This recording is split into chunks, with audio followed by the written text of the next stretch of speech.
Hello बच्चों, कैसे हो? चलो आज शुरू करते हैं यूपीएसआई रेशियो प्रोपोर्शन अनुपात और समानुपात का क्लास नंबर 9 है। इस क्लास नंबर 9 में सारे इंपॉर्टेंट क्वेश्चन हैं और प्रीवियस ईयर के भी क्वेश्चन आए हुए हैं। ये हर एक एग्जाम में पूछे जाएंगे। तो चलो फिर शुरू करते हैं पार्ट 9 अनुपात और समानुपात का, जो मैं यूपीएसआई की सीरीज चला रहा हूँ। ठीक है बच्चों, चलो पेन और कॉपी ले लो। पहला क्वेश्चन देखो क्या है। पहला क्वेश्चन ए प्रीवियस ईयर के क्वेश्चन है, ये आए हुए हैं। कह रहा है राम और श्याम की आय का अनुपात 7:9 है। ठीक है, और उनके खर्च का अनुपात 4:5 है। ये दोनों प्रतिमाह 2,000 रुपये बचाते हैं, तो राम की आय कितनी है? ये दिया है हमारा। तो सबसे पहले आय का अनुपात,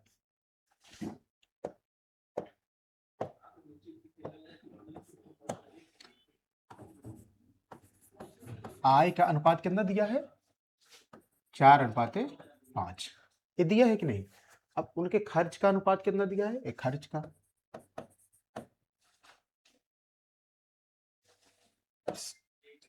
सॉरी, ये दिया है 7:9। ठीक है, अब उनके खर्च का अनुपात कितना दिया है? 4:5।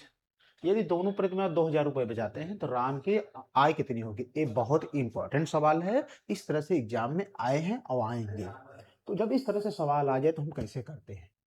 देखो, इसमें आपको 20 सेकंड लगना चाहिए कम से कम। तब देखना कैसे करते हैं। इस 7n आया था तो हम इसको लिख सकते हैं 7x अनुपात 9y। ठीक है, हम इसको लिखते हैं 4x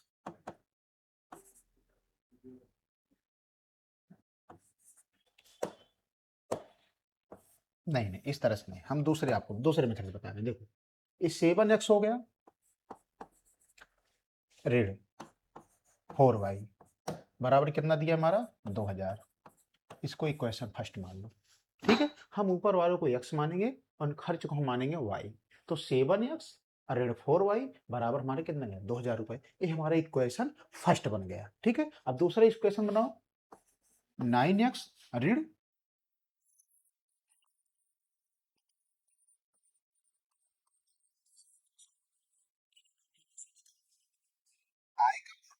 ऊपर वाले को हमने x माना, नीचे वाले को हमने y माना। हमने क्या कर दिया? 7x - 4y = 2,000 के 9x - 5 बराबर 2,000। एक क्वेश्चन। अब हम समीकरण 1 और 2 को सॉल्व करेंगे और हम x और y का मान निकालेंगे। ठीक है, अब देखो कैसे सॉल्व करते हैं। कभी 8वीं 9वीं में पढ़े हो? जब दो समीकरण रहे तो कैसे सॉल्व किया जाता? हम x को बराबर करते हैं, y को बराबर करते हैं। हम इसमें क्या करेंगे? हम y को बराबर करेंगे। लेकिन यहाँ पे 4 है, यहाँ पे 5 है, तो हम क्या कर दें? यहाँ पे हम 5 से गुणा कर दें सब में, और नीचे हम 4 से गुणा कर दें, तो हमारा y का मान बराबर हो जाएगा। तो गुणा करो, 5 से गुणा करोगे तो 5 7 35x, 5 4 20y बराबर 5 दूनी 10, 3 0। ठीक है, अब इसमें हम किससे गुणा करेंगे? 5 से। 4 9 36x, 4 5 20y इक्वल टू 4 दूना 8। अब जब हम बराबर कर लिए तो नीचे को हम प्लस माइनस करते हैं, यानी जोड़ते घटाते हैं। देखो, यहाँ पे प्लस रहे तो माइनस हो जाएगा, यहाँ पे माइनस है तो यहाँ पे प्लस हो जाएगा, यहाँ पे माइनस। तो हमारा -20y + 20y कर लिया। भाई जैसे हम कक्षा 8 9 में समीकरण को सॉल्व करते हैं उसी तरह तो हम सॉल्व कर रहे हैं। क्यों सॉल्व करें? हमें x और y के मान चाहिए। एक कट गया। अब 35 में -36, 35 में 36 से घड़ेगा क्या? घड़े x आएगा बराबर 10,000 में। ये 10,000 है, 8,000 कितना आएगा? ये हमारा 2,000 आएगा। तो x बराबर हमेशा जो पैसे आता है वो माइनस में नहीं रहता, वो प्लस में माना जाता है। तो कितना आंसर आएगा? 2,000।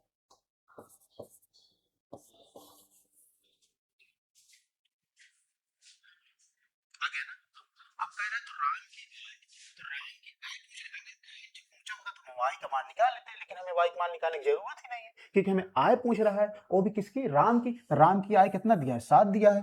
तो राम की आय 7 दिया है, तो 7 और x का मान कितना आया? 2,000। तो 7 दूना 14,000। यही हमारा आंसर आ गया। तो 14,000 रुपए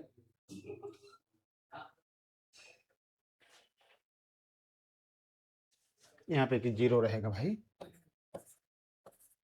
14,000। तो हमारा आंसर कितना है, जो राम की आय आई वो 14,000 हुई। समझ गए कि नहीं? सबसे पहले दो अनुपात दिया है, आय के दिया है, खर्च के दिया है 7:9, खर्च के दिया है 4:5। हमने ऊपर वाले को दोनों को x मान लिया, नीचे वाले को y मान लिया। हमने दो समीकरण बना लिया, दोनों समीकरण बना करके हमने x का मान निकाल लिया। अब x का मान निकालने के बाद पूछ रहा है राम की आय, तो राम की आय कितना दिया है, 7 दिया है। अब पूछ लेते हैं यहाँ पे साइन क्या निकालो, तो सेन क्या निकाल लेते, 9 से गुणा कर देते। तो हमें राम की आय पूछ रहा है, तो 7 गुणे 2,000, तो हमारा आंसर कितना निकल आया, 14,000। तो यदि यह सवाल आपको समझ में आ गया हो तो बच्चों वीडियो को लाइक और सब्सक्राइब जरूर कर दीजिएगा, तभी तो अच्छा लगेगा, तभी तो हम पढ़ाने में हमें मजा आएगा। हाँ? आप कुछ ना करिए, वो लाइक और शेयर और दूसरों को शेयर करते रहिए बस। ठीक है, अब आते हैं क्वेश्चन नंबर 2 पे। यदि किसी भी सवाल में आप कुछ डाउट होता है तो आप, ये मेरा नंबर है, आप इस पे मुझे मैसेज कर सकते हो, मैं आपका सारा डाउट क्या है क्या नहीं मैं बता दूंगा। 197117749910। आप इस पर व्हाट्सएप करके आप अपनी समस्या बताइएगा, तो मैं इसको समझ 1-2 दिन में, या जब हमें समय लगेगा हम आपको इसको तुरंत रिप्लाई देंगे। ठीक है बच्चों, हम आते हैं क्वेश्चन नंबर 2 पे। ये बहुत इंपॉर्टेंट क्वेश्चन है। दूध और पानी का तो इतना सवाल पूछता है एग्जामिनर कि हर एग्जामों में 1-2 क्वेश्चन दिखाई ही पड़ते हैं। तो इसको आप समझिए कैसे लगाया जाएगा। कह रहा है एक मिश्रण में दूध और पानी का अनुपात दिया है 7:2, ठीक है। यदि उसमें 9 लीटर पानी और मिला दिया है, ठीक है, तो अनुपात 7:3 हो जाता है। तो मिश्रण में दूध की मात्रा ज्ञात करो। तो सबसे पहले क्या दिया, दूध और पानी, तो हम लिख लेते हैं मिल्क अनुपाते वाटर। ये दिया है, कितना दिया है, 7:2 दिया है। यदि कह रहा है उसमें 9 लीटर पानी और मिला दिया जाए तो अनुपात कितना हो जा रहा है, 7:3। तो मैंने कहा कि जब उसमें दो इस तरह, तो क्रॉस मेथड का यूज करेंगे, लेकिन अनुपात दोनों लिख करके तब नीचे घटाएंगे जोड़ेंगे। तो कह रहा है 9 लीटर पानी, तो पानी की जगह कितना मिलाया जा रहा है, +9 लीटर। लेकिन दूध की बात कर ही नहीं रहा, तो यहाँ पे हम क्या लिख देंगे, 0 लिख देंगे। अब हम किसका मेथड लगाएंगे, क्रॉस मेथड का। इसी तरह तो लगाते सवाल, जबकि ये पहला अनुपात दूसरे अनुपात में परिवर्तन हो तो उसमें हम क्रॉस मेथड लगाते थे। तो गुणा करो, 3×7=21 और 7×2 14। अब हम इसका डिफरेंस निकालते थे, तो 21 में 14 घट जाएगा, कितना आएगा, 7 आएगा। तो जो डिफरेंस आया वो 7 आया। अब इसको करो, 0 में 3 करोगे 0 आएगा, 9×7=63।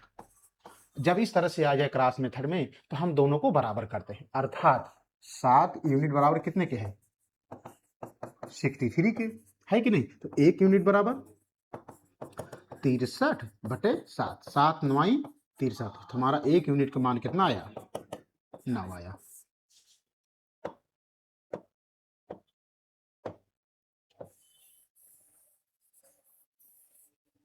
ठीक है, तो हमारा 1 यूनिट का मान कितना आया, 9 निकल के आया। पूछ क्या रहा है, मिश्रण में दूध की मात्रा। तो मिश्रण में दूध की मात्रा, तो दूध की मात्रा कितना दिया है, 7 दिया है कि नहीं। तो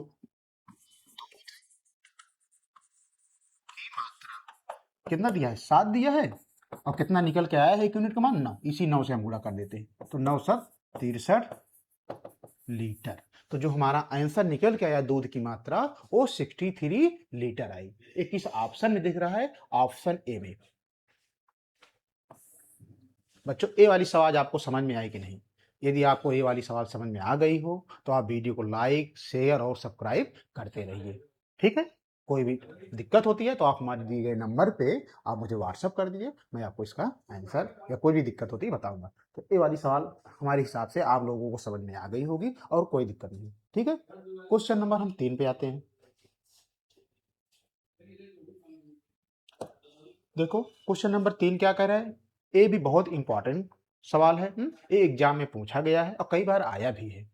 तो देखो क्वेश्चन नंबर 3 कह रहा है ए और बी के पास कुल 1210 रुपए हैं, ठीक है। अगर ए की धनराशि बी की धनराशि का 4/7 है, तो सबसे पहले हम इस तरह सवाल आ जाए, 4/7 है, 4/7 इसका मतलब क्या है, ए बी है और ए क्या है, ए है। तो जो हमारा ए अनुपाते बी का मान बनेगा, क्या बनेगा, 4:7। ठीक है, तो ए की और बी की धनराशि ज्ञात कीजिए। जब हमारा अनुपात बन जाए तो हमें, और एक मान भी दिया है, कुल दिया है, तो हम इसका क्या निकालेंगे, दोनों को आर मान लेंगे। हम इसका क्या मानेंगे, 4r + 7r बराबर 1210 के। तो 7×4=11r बराबर 1210 के। तो आर बराबर कितना हो जाएगा, 1210/11, 11 11 हम में। तो जो आर का मान आया 110 आया। समझ गए कि नहीं? तो जो आर का मान निकाली कितना आ गया, 110 आ गया। तो हमें आगे पूछ क्या रहा है, ए और बी की धनराशि। तो हमें जो अनुपात दिया है ए का कितना दिया है 4, और मान कितना निकाल रहे हैं 11, 110, 11 चौ 44, 440 आया। अब इसी तरह बी निकाल लो, बी कितना निकालोगे 7, और 110 से गुणा कर दो, 11 सतह 77, 770। तो इस तरह से अनुपात निकल के क्या है ए और बी का 440 770। किस ऑप्शन में है, ऑप्शन ए में। मेन था आपको समझना कि हमें ए और बी का अनुपात क्या है, उसके बाद आप लोग सॉल्व कर लोगे। तो ए और बी का अनुपात है, मैंने 4/7 दिया है, अर्थात जो 7 है वो बी है, और जो ऊपर अंश दिया है वो ए का मान है। तो अनुपात क्या हो जाएगा 4:7। अब इसको तो सॉल्व कर ही लोगे इतना, ठीक है। अगर ये वाली समझ में आ गई हो तो वीडियो को लाइक और सब्सक्राइब करना मत भूलिएगा, ठीक है बच्चों। अब हम चलते हैं क्वेश्चन नंबर 4 पे। देखो क्वेश्चन नंबर 4 क्या कह रहा है, ट्रेन की गति, समय, चाल। एक क्वेश्चन में भर भर के सवाल आते हैं।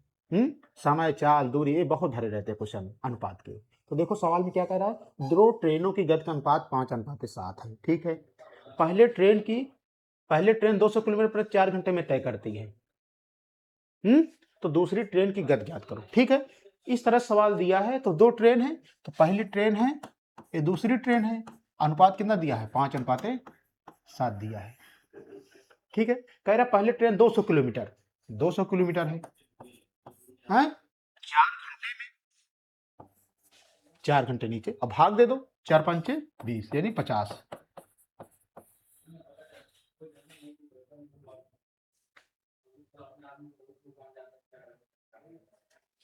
यही तो आ रहा है, क्या आ रहा है आंसर?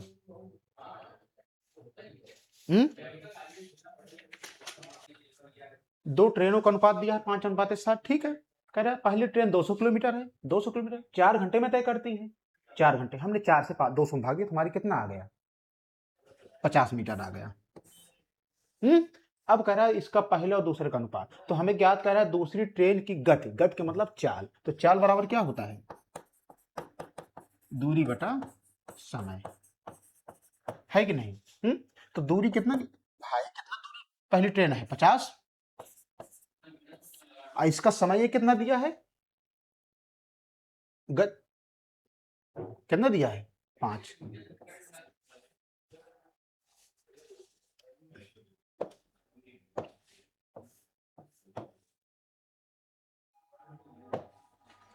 नहीं सॉरी भाई, चाल कितनी दिया है पहले वाले की 5 दिया है, दूरी कितना है 50 निकाले हैं, समय ज्ञात करना है। अब समय बराबर क्या हो जाएगा, देखो ना, एक मिनट आपको हम बताते हैं, रुक जाइए, यहाँ गलत हुई थी। देखो बच्चों, दो ट्रेनों का अनुपात ए दिया हुआ है, ठीक है।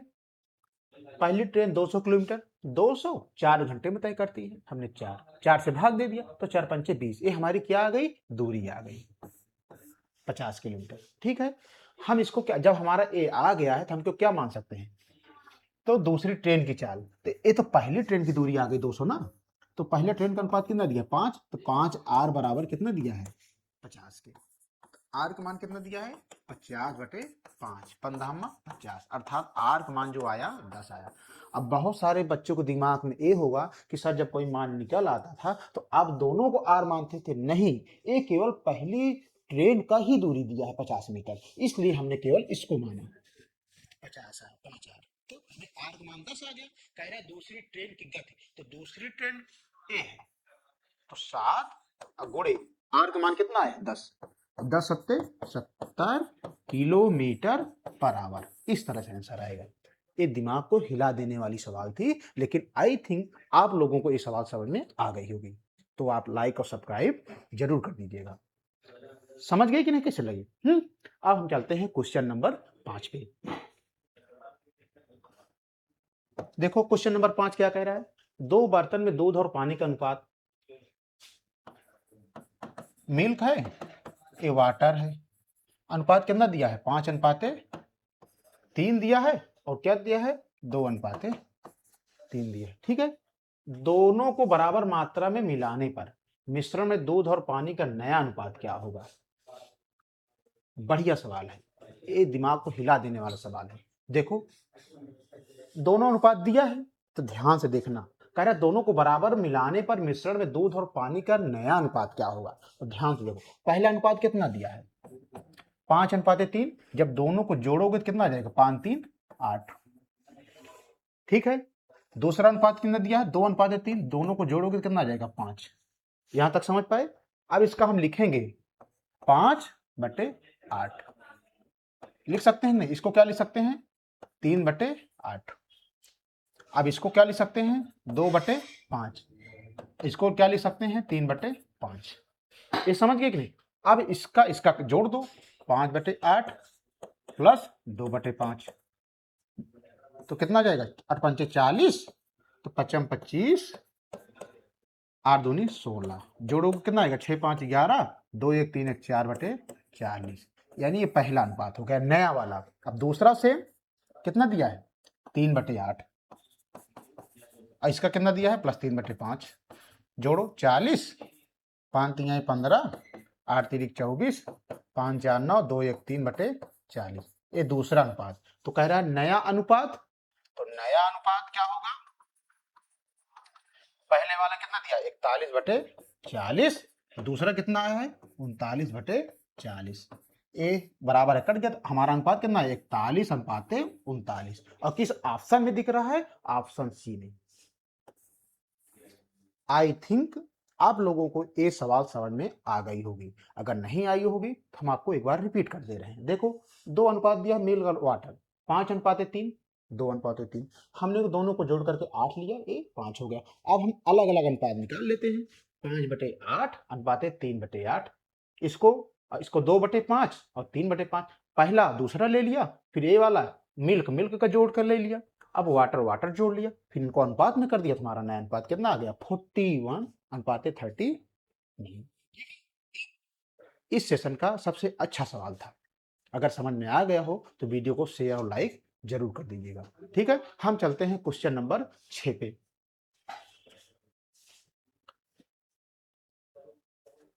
देखो क्वेश्चन नंबर 6 क्या कह रहा है? यदि किसी संख्या के 20% का 3/4 भाग दूसरी संख्या के 25% के बराबर है तो दोनों संख्याओं का अनुपात क्या होगा? ये मजेदार सवाल है। हम आपको इसको 15 सेकंड का समय दे रहे हैं। कितने समय का? 15 सेकंड का। आप लोग बताओ तो एक बार। चलो ठीक है, अब हम बताता हूं आप लोग को। देखो कैसे इसको मैं सरल तरीके से कैसे बता रहा हूं। यदि किसी संख्या के 20% का 3/4 भाग, 20% का 3/4 भाग, ये पहली संख्या मान लो ए बराबर दूसरी संख्या मान लो बी के 25% के बराबर है? तो दोनों संख्याओं का अनुपात ज्ञात करो, अर्थात ए और बी का अनुपात ज्ञात करना है। तो देखो अब इसको सॉल्व करो। इसको लिख सकते हो 20/100 गुणे 3/4 ए बराबर बी और गुणे 25/100। लिख सकते हो नहीं? ये 100 से हमारा 100 कैंसिल हो गया। 4×5 20, 25। तो हमारा क्या आया 3a बराबर आया 5b। जब इस तरह से आ जाए तो हम अनुपात में अगर कन्वर्ट करना है तो क्या करते हैं कि a का अनुपात होगा, 3b का अनुपात होगा। मतलब a/b बराबर 5/3। यही हमें पूछ रहा था, यही हमने निकाल दिया 5/3। तो एक किस ऑप्शन में है? ऑप्शन ए में। तो हमारा ये आंसर होगा। है कि नहीं? मजेदार सवाल और सरल सवाल है क्योंकि मैंने सरल तरीके से बताया। बस क्या क्या एग्जामिनर पूछ रहा है उसके अनुसार आप स्टेटमेंट के अनुसार लगाते जाओ, सवाल आसानी से आता जाता है। कोई सवाल बहुत कठिन नहीं होती, बस आपको समझने की जरूरत होती है कि उसमें एग्जामिनर पूछना क्या चाह रहा है। अब हम चलते हैं क्वेश्चन नंबर 7 पे। देखो क्वेश्चन नंबर 7, तीन संख्याओं का अनुपात 3:5:7 है। ठीक है, यदि उनका औसत 60, इसमें औसत पूछ लिया। औसत का मतलब क्या होता है? तीन संख्याओं का योग बटे उनकी संख्या, कुल संख्याओं का योग बटे उनकी संख्या। तो सबसे बड़ी संख्या ज्ञात करो। तो देखो अनुपात दिया है तीनों संख्या 3:5:7। तो हम क्या लिख देंगे? इसको लिख देंगे 3r + 5r + 7r। बटे हम इसका औसत है ना, औसत कितना दिया है 60। इसका फार्मूला भी होता है कुल संख्याओं का एक बटे संख्याओं की संख्या। तो संख्याओं की संख्या कितनी है, 1 2 3, हम यहाँ पे 3। इसका मतलब ये 3 कहाँ से आया भाई, इसका फार्मूला होता है औसत बराबर होता है कुल संख्याओं, उनकी संख्याओं की संख्या बटे उनका योग है, उनका योग बटे संख्याओं की संख्या। तो यानी उनका योग बटे कितनी संख्या, 1 2 3, यह 3 पा गया। अब इसका सरल करो, 5 3 8 7 15 आर बटे 3 बराबर 60 के, गुणा करो 3 पचे 15, 5 आर बराबर 60 के, तो आर बराबर 60 बटे 5। आर का मान करो 5 करना 5 5 दूनी 10। इस तरह से हमने जो आर का मान पाया वो क्या निकल के आया, 12। अब हम पूछ रहे हैं तो सबसे बड़ी संख्या क्या है, तो अनुपात में सबसे बड़ी संख्या क्या है, 7 है। तो बड़ी संख्या 7 और आर का मान कितना निकल के आया, 12। तो 12 सते 84। तो जो हमारा आंसर आया 84 आया, ये ऑप्शन बी में है। ये सवाल एग्जाम में अक्सर आते हैं, प्रैक्टिस नहीं है तो आप इसको कंफ्यूज हो जाते हैं और स्किप कर देते हो। ठीक है, अब हम चलते हैं क्वेश्चन नंबर 8 पे। देखो क्वेश्चन नंबर 8 क्या कह रहा है, 3 क्रमांक संख्याओं का अनुपात 2:3:4 है। ये सबसे बड़ी संख्या और सबसे छोटी संख्याओं का योग 54 है। तो तीनों संख्याएं ज्ञात करो। तो सबसे पहले 3 संख्याओं का अनुपात कितना दिया है 2:3:4। ठीक है, अब कह रहा है सबसे बड़ी संख्या, बच्चों इसमें सबसे बड़ी संख्या क्या है, 4 है। इसको हम भाई हम योग निकाल रहे हैं तो हम क्या करते हैं, आर मान लेते हैं। तो इसका हम आर मान लिए हम। और सबसे छोटी संख्या क्या है, 2 है, प्लस 2r। इन दोनों का योग कितना दिया है, 54 दिया है, 54। ये कैसे बना समझ गए कि नहीं, यही पूछ रहा था एग्जामिनर स्टेटमेंट। अब इसको जोड़ो, 4 2 6 आर बराबर 54 के, आर बराबर 54 बटे 6, 6 9 54। इस तरह से हम आर का मान क्या निकाल दिए, 9 है। पूछ क्या रहा, तीनों संख्याएं ज्ञात करो। तो तीनों संख्याओं को मतलब इस आर को तीनों में गुणा कर देंगे, मतलब 2 गुणे 9, 9 दूना 18, 3 गुणे 9, 9 3 27, 4 गुणे 9, 9 4 36। तो जो हमारा आंसर निकल के आया 18 27 36, तीनों संख्याएं हैं। तो 18 27 36 हमारा ऑप्शन ए मिल रहा है। तो यही हमारा आंसर होगा। समझ में आया रविंदर, चलो अब हम चलते हैं क्वेश्चन नंबर 9 पे।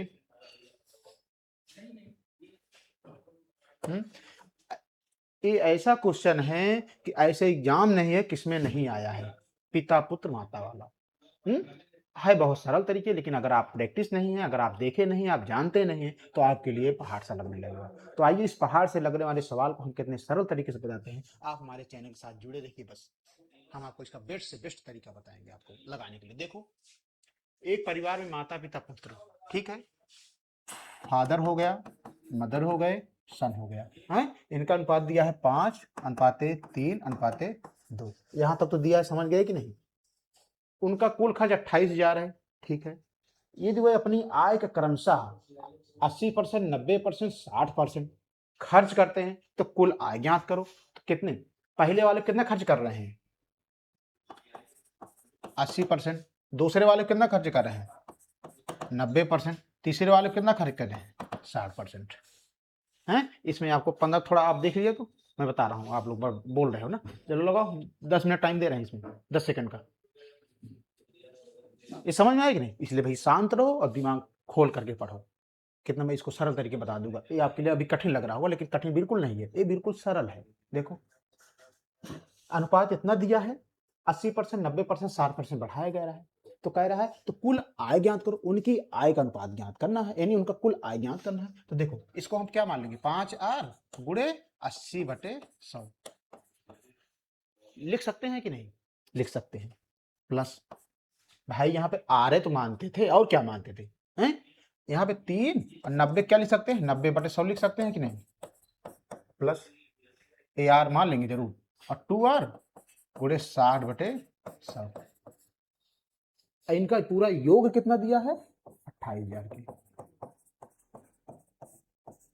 अब इसको सरल करो, ये 0 0 कट गया, 5 दूना 10, 2 चौक 8, अर्थात 4r मिला।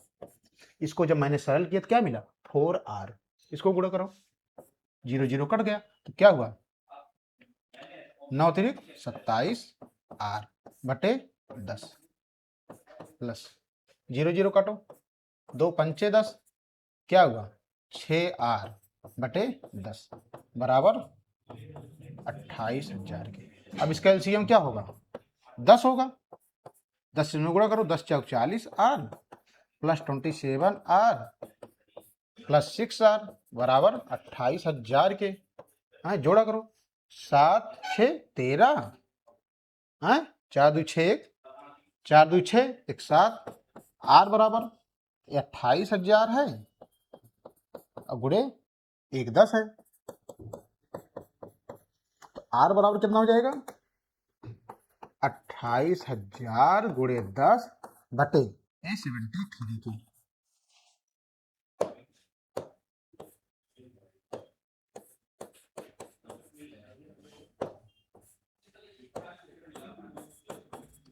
ये हमारा r मान निकल के आया 73 हो भाई, देखा 7 6 13, नहीं देखो पहले 10 चौक 40 हो गया, ठीक है, 6 तिरिक 9 तिरिक 27r हो गया, ठीक है, हाँ 6 बटे 9 9, 1 मिनट यहाँ देखो, ये 5 है ना बच्चों, ये 5 है, यहाँ पे आप लोग भूल जाते हो, ये 5 बचा हुआ है ना, अब 5 दूना 2 छक 12, यहाँ पे क्या आ जाएगा, यहाँ पे प्लस 12r होगा। अब जोड़ो तो 7 2 9, यहाँ पे हो जाएगा 79,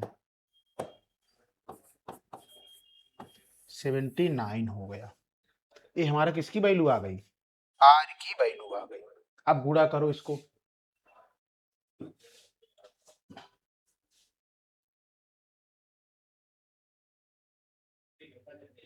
सत चौक 28, जब इसको हम काटेंगे गुणा करेंगे तो इसको जब हम इसको साल करेंगे तो r का मान आ जाएगा हमारा 35 44।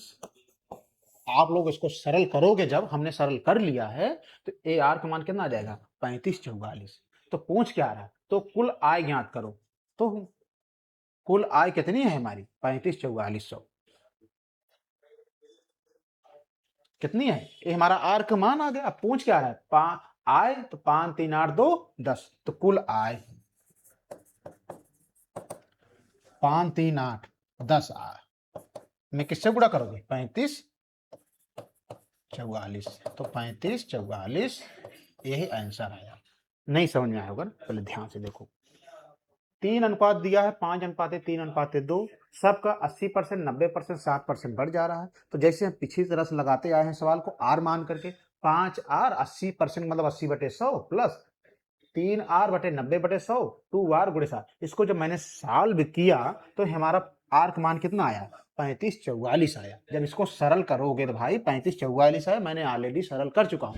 अब जब आर का मान 35 44 आ गया तो कह रहा है कुल आय ज्ञात करो, कुल आय मतलब उनका अनुपात, तो अनुपात कितना दिया तीनों का 5 3 2, 5 3 8 2 10, अभी 10 आ गया और आर का मान कितना निकल के आया 35 44, इस 35 44 से गुणा कर दोगे तो 35 44 0, यही हमारा आंसर है, ये ऑप्शन ए में मिल रहा है, यही हमारा आंसर होगा। तो यदि ये सवाल समझ में आ गई हो तो बच्चों वीडियो को लाइक और सब्सक्राइब जरूर करिए, ये इंपॉर्टेंट सवाल थी।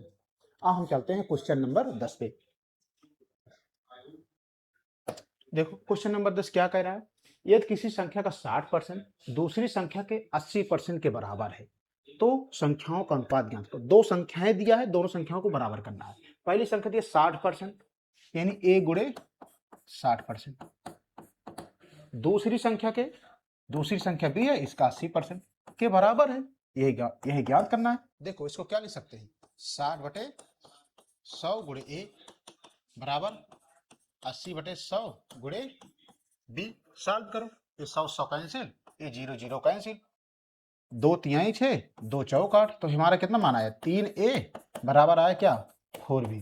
जब इस तरह से इक्वेशन आ जाए और इनका पूछे a अनुपात b क्या होगा तो दिमाग में तुरंत क्लिक होना चाहिए कि a का मान होगा a b का मान होगा, अर्थात a अनुपात b बराबर 4 अनुपात 3, ये हमसे पूछना चाह रहा था और यही हमने लगाया।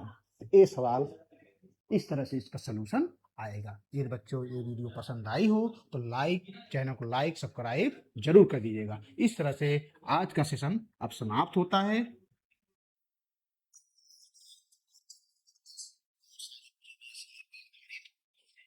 ठीक है बच्चों, चलो।